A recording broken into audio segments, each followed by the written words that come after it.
The city of New Orleans. Obviously, the mayor went a different direction. What are your recommendations in terms of what to do with the city of New Orleans, how to get together with the mayor, and how to help the city grow? Sure. Three things. One of the things I think is very important. Again, I intend to try to be governor for everybody in Louisiana. Doesn't matter if you voted for me or you didn't. Doesn't matter to me if you're Republican, Democrat, or Independent. It's my job to represent and to work for everybody here in the state of Louisiana, and I absolutely intend to do that.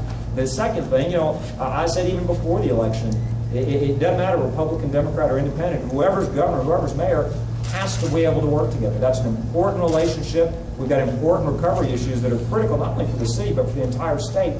Third, specifically, in terms of what can we do from the state level, a few ideas, a few specific things we can do. One, I absolutely intend to streamline the process for public assistance projects. Too often we hear the federal dollars have been approved by FEMA, but now they're caught in Baton Rouge. Yes, we need to fight fraud, but we need to make sure we're not doing that in a way that's just adding bureaucracy and delay. Secondly, I'm going to fight alongside with our current governor to make sure we've got full funding for the Road Home program.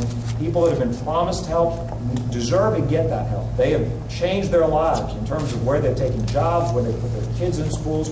They deserve to have the help they were promised. And by the way, they really don't care if it was LRA or HUD or OCD or who promised them that help. They heard the president in Jackson Square promise to get it done. They heard Chairman Powell stand with the governor and say if there are additional needs, he would make sure that he would help fight to get that funding for those additional needs. When the CDBG funds were announced, when the Community Development Block Grant funds were announced. And so it's going to be very important that those people that are waiting for the road home monies hear that we're going to make sure they have that the resources will be there to pay those claims. Third, we need to make sure there are state projects that are critical to the city's recovery, like Charity Hospital, the hospital VA complex, that we need to move forward on. We don't need to study to death. We absolutely need shovels in the ground.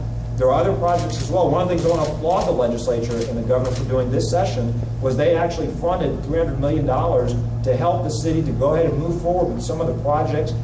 It's ridiculous 2 years after the storms. We still have fire stations that are in shambles. We still have police officers, in some cases, without proper headquarters, proper equipment.